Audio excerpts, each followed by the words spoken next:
Good morning, brothers and sisters. Please stand as we begin our Eucharistic celebration.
In the name of the Father, and of the Son, and of the Holy Spirit, Amen. the grace of our Lord Jesus Christ, and the love of God, and the communion of the Holy Spirit be with you all.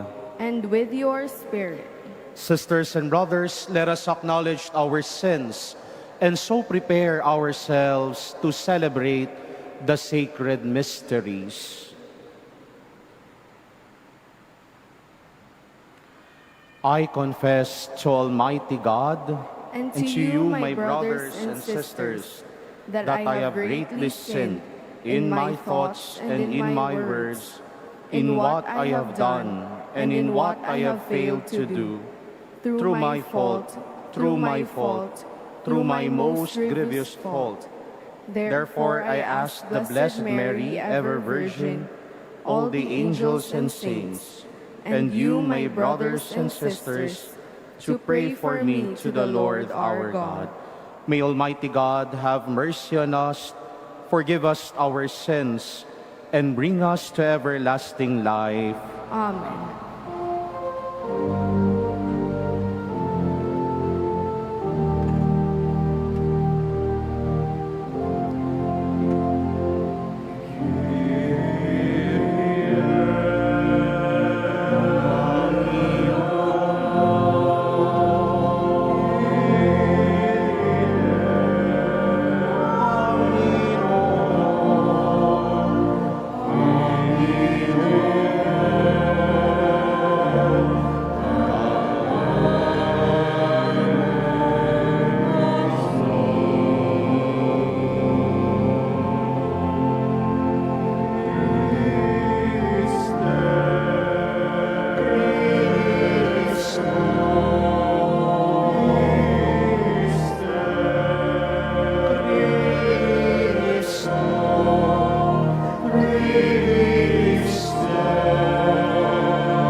Gloria in excelsis Deo.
Let us pray. Draw near to your servants, O Lord, and answer their prayers with unceasing kindness, that for those who glory in you as their Creator and Guide, you may restore what you have created and keep safe what you have restored. Through our Lord Jesus Christ, your Son, who lives and reigns with you in the unity of the Holy Spirit, God forever and ever. Amen. Please be seated.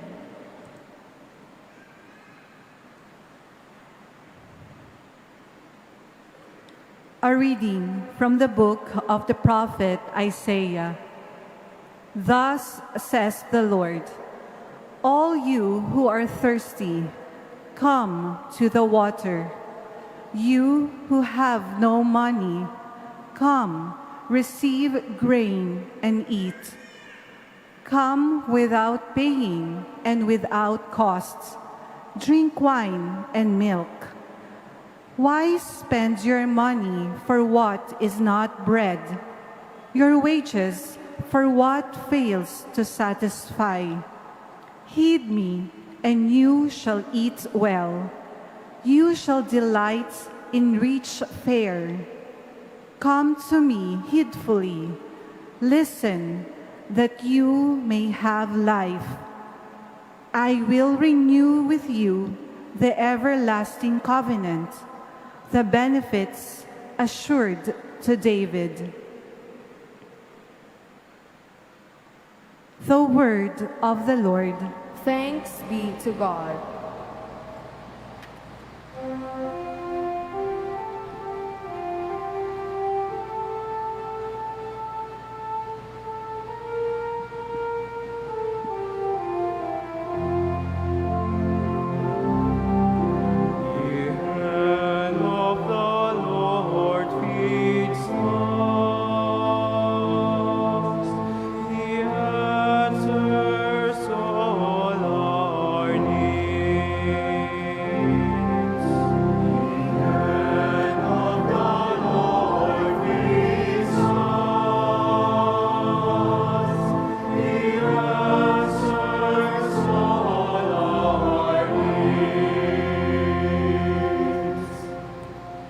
The Lord is gracious and merciful, slow to anger, and of great kindness. The Lord is good to all, and compassionate toward all his works.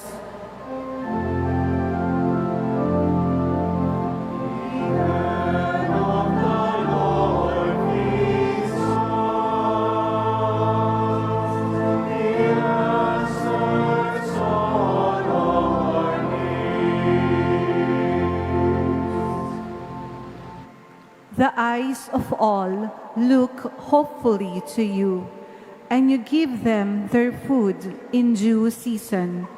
You open your hand and satisfy the desire of every living thing.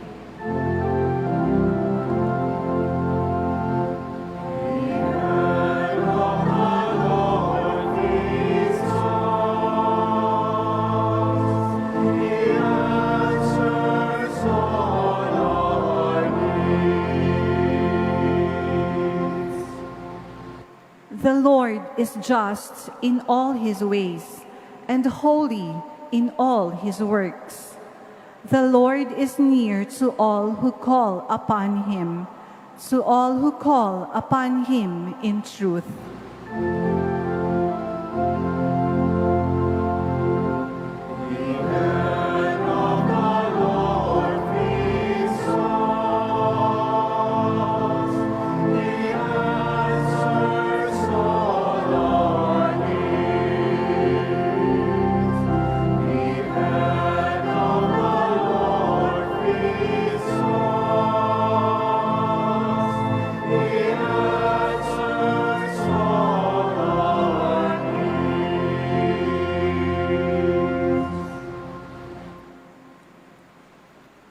A reading from the letter of St. Paul to the Romans. Brothers and sisters, What will separate us from the love of Christ? Will anguish or distress or persecution or famine or nakedness or peril or the sword? No, in all these things we conquer overwhelmingly through him who loved us. For I am convinced that neither death nor life, nor angels, nor principalities, nor present things, nor future things, nor powers, nor height, nor depth, nor any other creature will be able to separate us from the love of God in Christ Jesus our Lord. The word of the Lord. Thanks be to God. Please stand.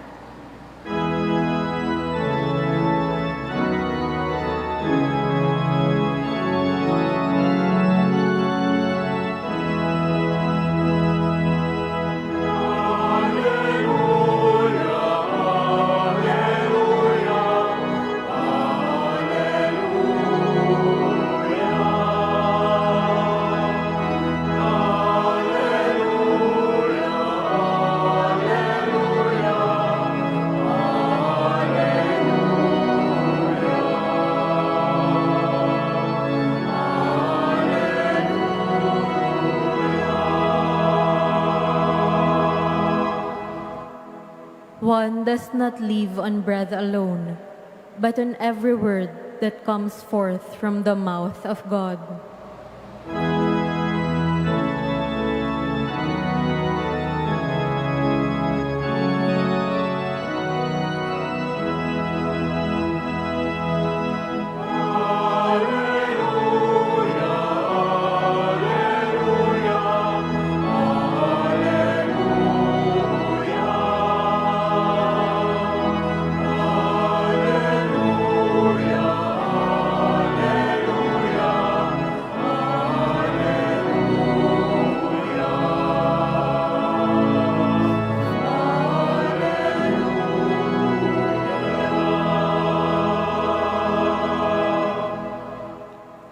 The Lord be with you. And with your spirit. A reading from the Holy Gospel according to Matthew. Glory to you, O Lord.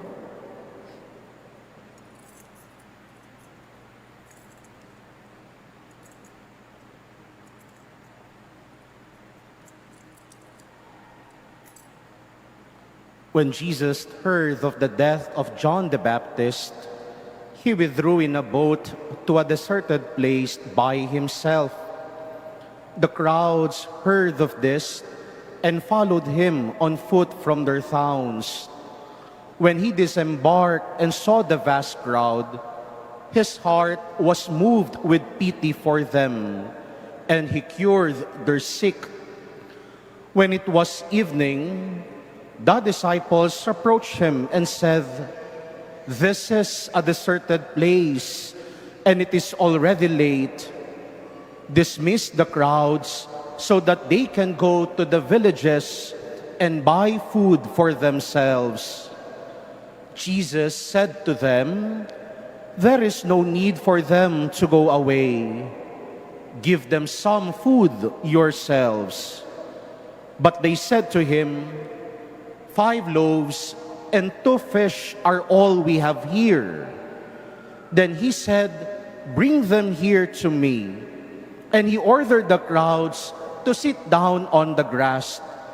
Taking the 5 loaves and the 2 fish, and looking up to heaven, he said the blessing, broke the loaves, and gave them to the disciples, who in turn gave them to the crowds. They all ate and were satisfied, and they picked up the fragments left over, 12 wicker baskets full. Those who ate were about 5,000 men, not counting women and children. The Gospel of the Lord. Praise to you, Lord Jesus Christ. Please be seated. Good morning, dear sisters and brothers. Magandang umaga po at maligayang pagdating dito sa Manila Cathedral. And I would like to begin our reflection with these two words. Think high, but begin with small things. Mangarap na arukin at abutin ang mga matataas na bagay, pero magsimula sa mga maliliit na bagay. Oftentimes, people would tell us, dream big, yearn for big things, desire for greater things. And that is the reason why we are created to yearn and desire for greater things. The other day, we just celebrated the feast of Saint Ignatius of Loyola. And Saint Ignatius is known for this word, magis, to yearn and desire for great things which we can only find in God alone. But sometimes, every time we desire and yearn for greater things, reality as it is, we have to begin with small and simple things. Wala namang nagiging abogado na kaluluwal pa lang sa sinapupunan ng kanyang nanay, abogado na siya. Wala namang nagiging arkitekto na kapapasok pa lang doon sa ARC sa may UST, pagkatapos noon arkitekto na siya. Wala rin namang nagiging magulang na kapapanganak pa lang, magiging nanay at tatay na siya. Nagsisimula ang mga malalaking bagay sa mga maliliit at simpleng simulain. Why do I begin our reflection with these things? Because in our gospel, we heard Jesus ask his disciples to feed the vast crowds. And what was the response of the disciples? Pauwiin nyo na lang ho sila. Meron lamang ho tayong 5 kapirasong tinapay at 2 isda. Hindi sasapat para pakainin ang napakaraming tao.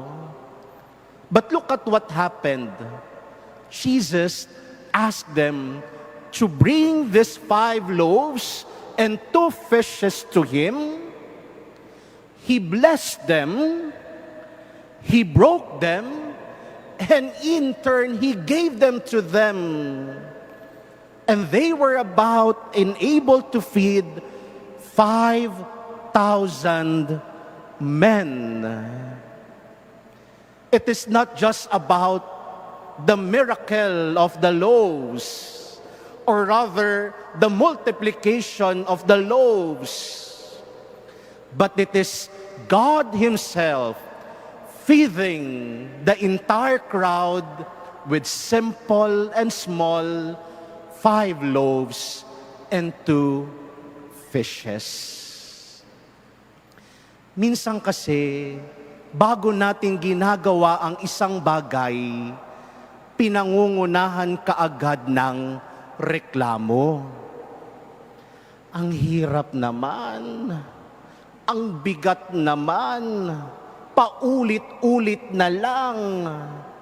Pero minsan, at hindi ba dapat na bago natin magreklamo, bago tayo magreklamo, pangunahin mo nang subukin ang isang bagay.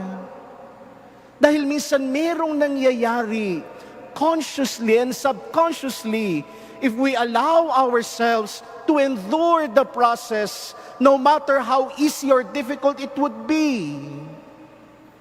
Because sometimes, God is teaching us to yearn for great things by allowing ourselves to experience the small and difficult things.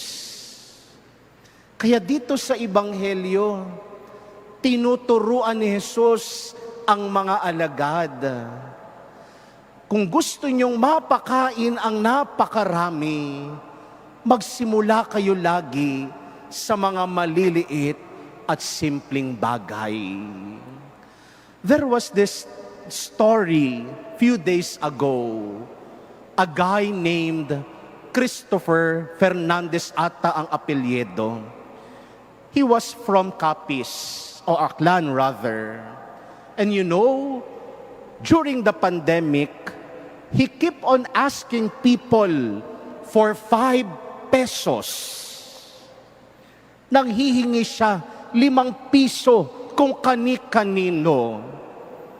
And of course, people would tend to give without asking, what should he do with this 5 pesos?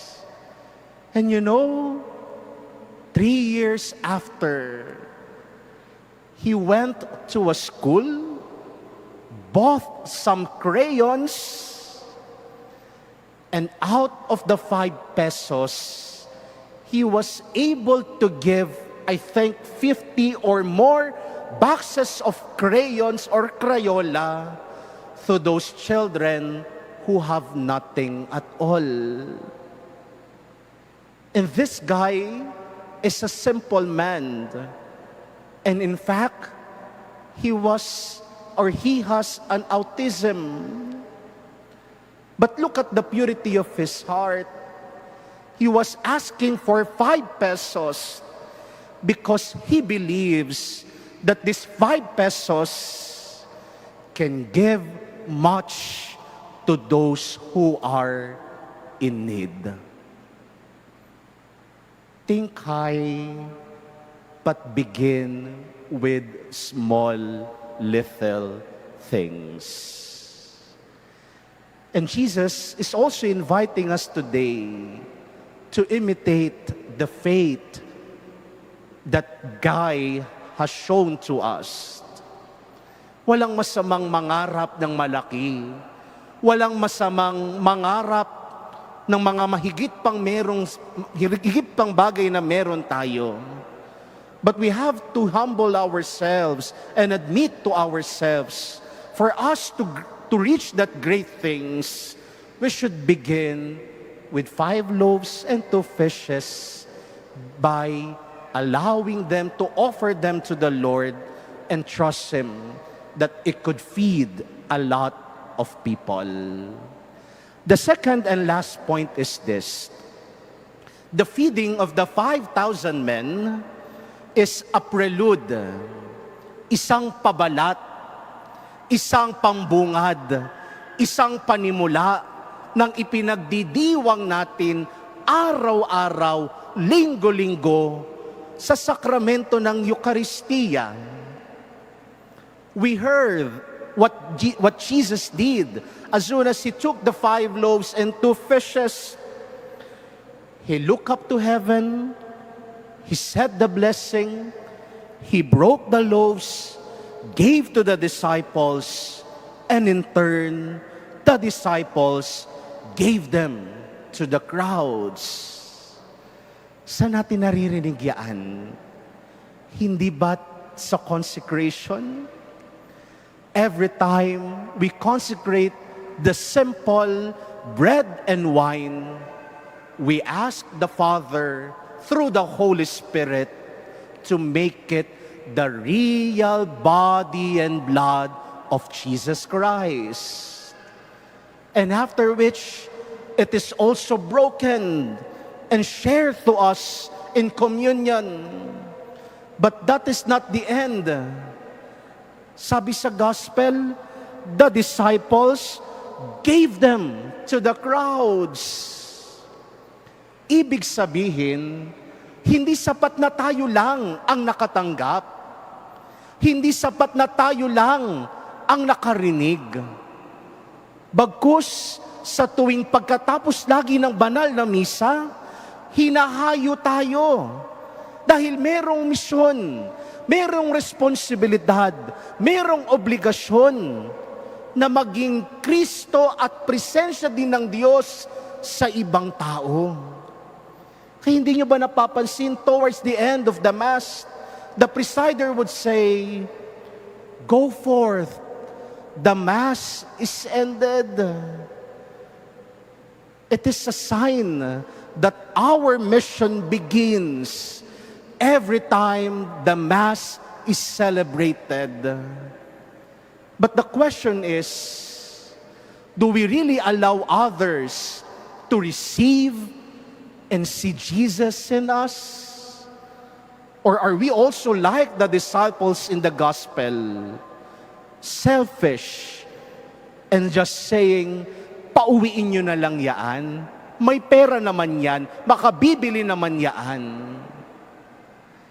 But every time we receive Jesus in the Eucharist, we have an obligation, we have a responsibility, we have a mission to bring Jesus' presence to others. And let us beg for that grace, the grace to bring Jesus to others, and the grace to yearn for great things by beginning with small things. Amen.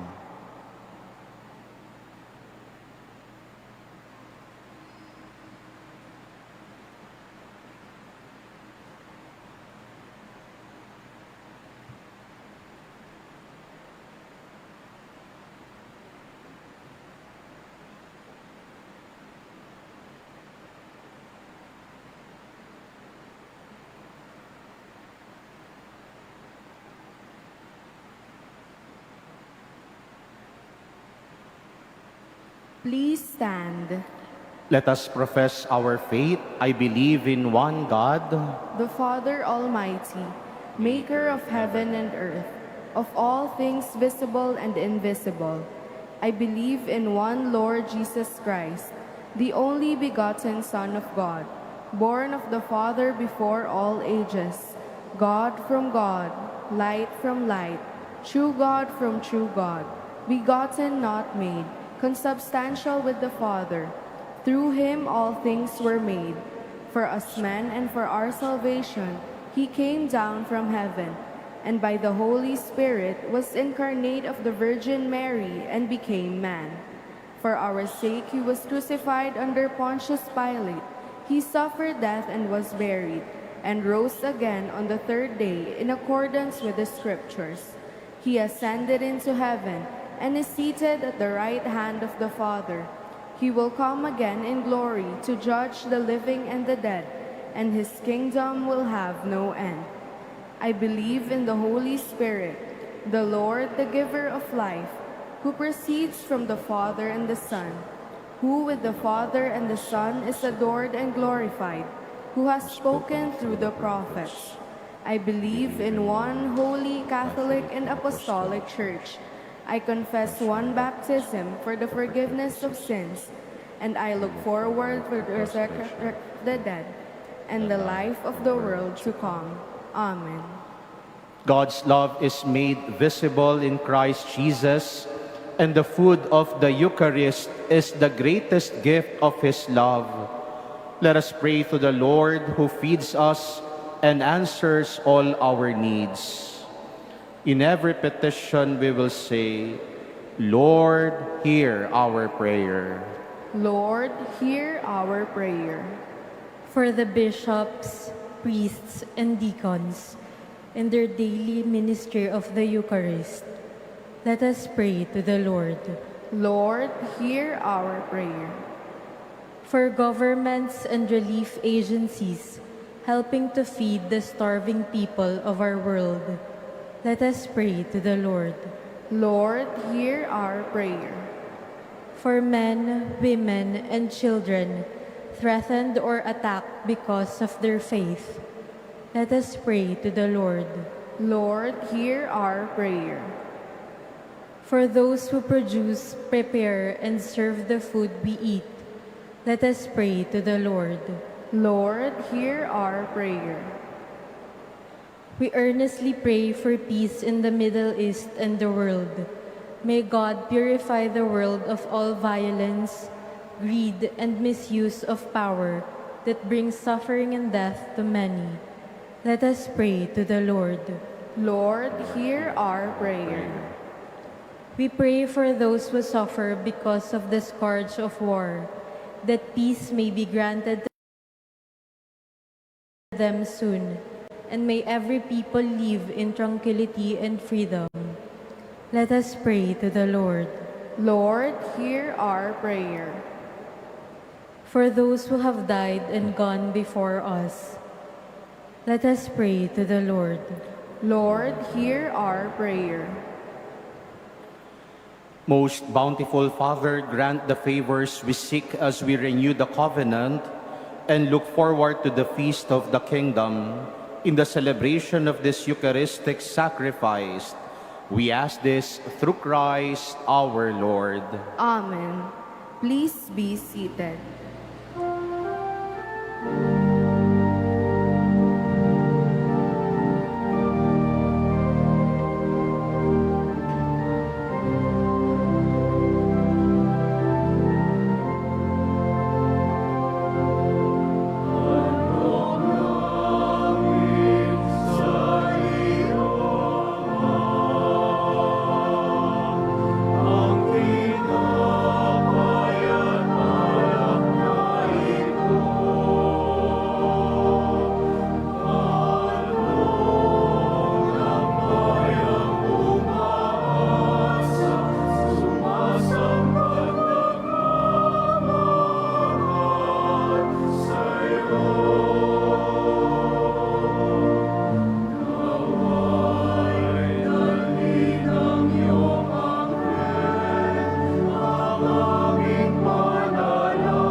Pray, brothers and sisters, that my sacrifice and yours may be acceptable to God, the Almighty Father.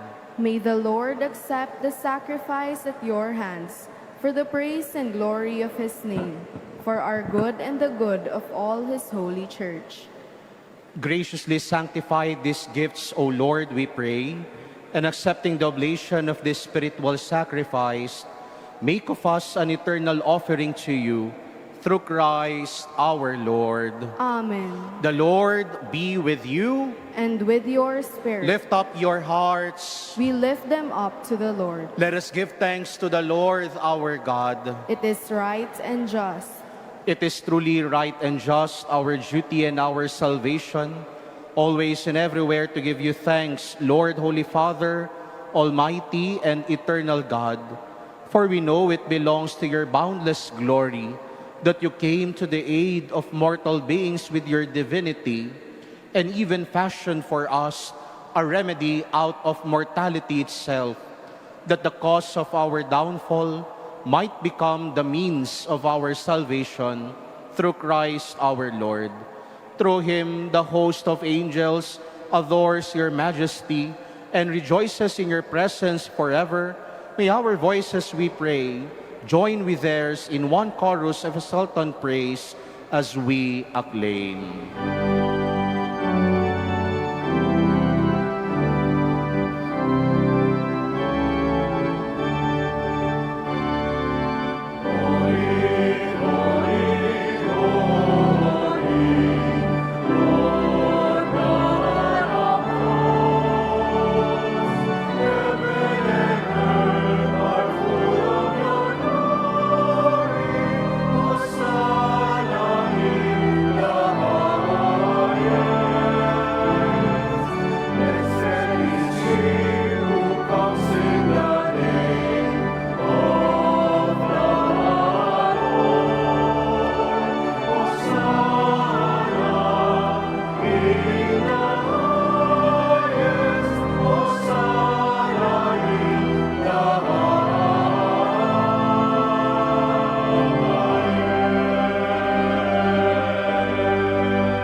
Please kneel. You are indeed holy, O Lord, and all you have created rightly gives you praise. For through your Son, our Lord Jesus Christ, by the power and working of the Holy Spirit, you give life to all things and make them holy. And you never cease to gather a people to yourself, so that from the rising of the sun to its setting, a pure sacrifice may be offered to your name. Therefore, O Lord, we humbly implore you, by the same Spirit, graciously make holy these gifts we have brought to you for consecration, that they may become the body and blood of your Son, our Lord Jesus Christ, at whose command we celebrate these mysteries. For on the night he was betrayed, he himself took bread, and giving you thanks, he said the blessing, broke the bread, and gave it to his disciples, saying, "Take this, all of you, and eat of it, for this is my body, which will be given up for you."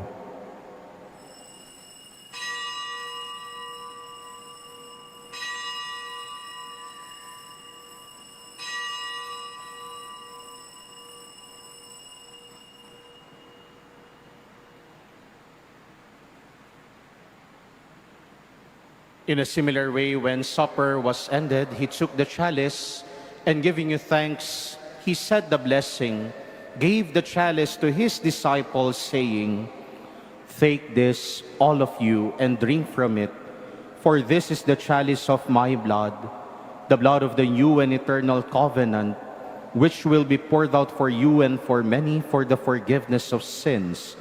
Do this in memory of me."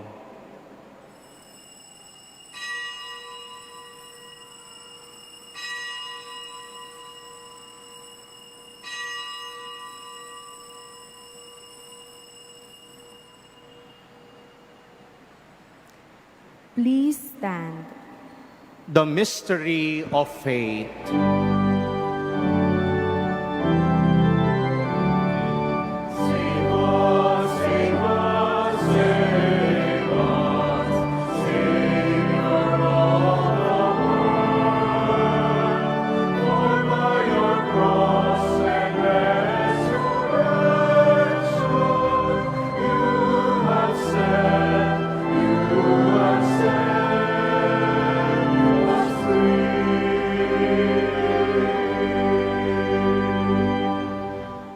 Therefore, O Lord, as we celebrate the memorial of the saving passion of your Son, his wondrous resurrection and ascension into heaven, and as we look forward to his second coming, we offer you in thanksgiving this holy and living sacrifice. Look, we pray, upon the oblation of your church, and recognizing the sacrificial victim by whose death you will to reconcile us to yourself, grant that we who are nourished by the body and blood of your Son and filled with his Holy Spirit may become one body, one spirit in Christ. May he make of us an eternal offering to you, so that we may obtain an inheritance with your elect, especially with the most blessed Virgin Mary, Mother of God, with blessed Joseph, her spouse, with your blessed apostles and glorious martyrs, with Saint John Maria Vianney, and with all the saints, on whose constant intercession in your presence we rely for unfailing help. May this sacrifice of our reconciliation, we pray, O Lord, advance the peace and salvation of all the world. Be pleased to confirm in faith and charity your pilgrim church on earth, with your servant Leo, our Pope, and Jose, our Bishop, the order of bishops, all the clergy, and the entire people you have gained for your own. Listen graciously to the prayers of this family, whom you have summoned before you. In your compassion, O merciful Father, gather to yourself all your children scattered throughout the world. To our departed brothers and sisters, and to all who were pleasing to you, at their passing from this life, give kind admittance to your kingdom. There we hope to enjoy forever the fullness of your glory, through Christ our Lord, through whom you bestow on the world all that is good.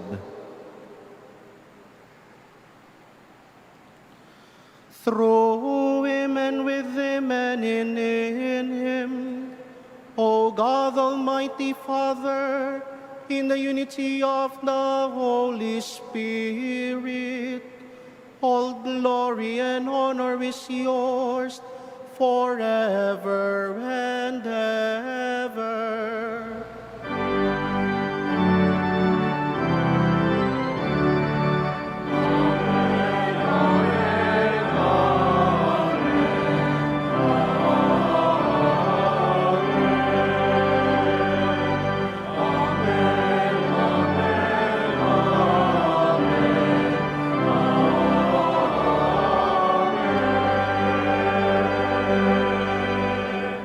At the Savior's command, informed by divine teaching, we dare to say,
deliver us, Lord, we pray, from every evil. Graciously grant peace in our days, that by the help of your mercy, we may be always free from sin and safe from all distress, as we await the blessed hope and the coming of our Savior, Jesus Christ.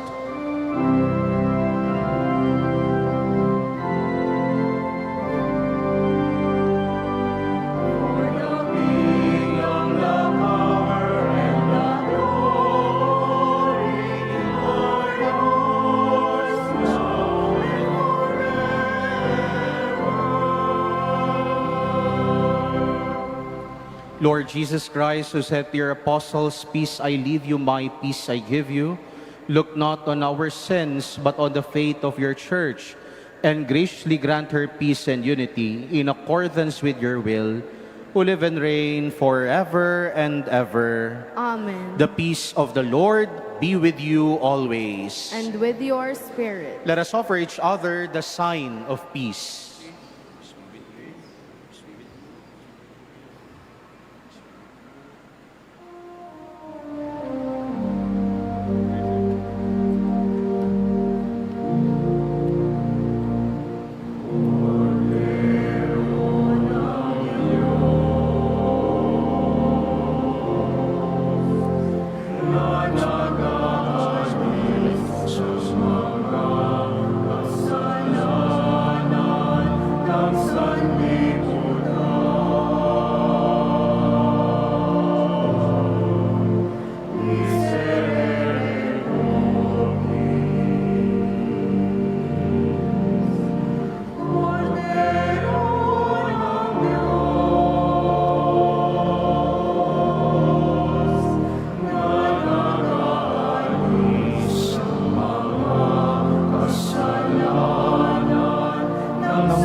Behold, this is Jesus, the Lamb of God, who takes away the sins of the world. Blessed are those who are called to the supper of the Lamb. Lord, I am not worthy that you should enter under my roof, but only say the word, and my soul shall be healed.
Please stand.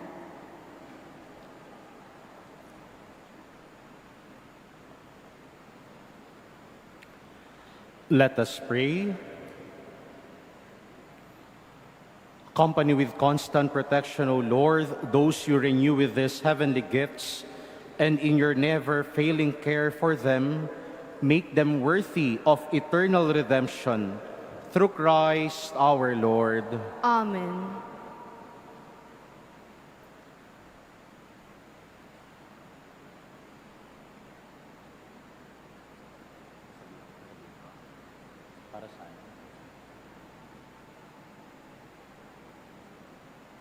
We'll be having our second collection. Since today is also, well, in anticipation of the feast of St. John Maria Vianney, today is also the day of all priests, no? It's a priest day. So I do not know where the second collection will be given to. So please be seated for a moment.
The Lord be with you. And with your spirit. Bow down for the blessing. May Almighty God bless you in His kindness and pour out saving wisdom upon you. Amen. May He nourish you always with the teachings of the faith and make you persevere in holy deeds. Amen. May He turn your steps towards Himself and show you the path of charity and peace. Amen. And may the Almighty God bless and protect you, the Father, the Son, and the Holy Spirit. Amen. The Eucharist been offered, let us go in peace, glorifying the Lord by our lives. Thanks be to God.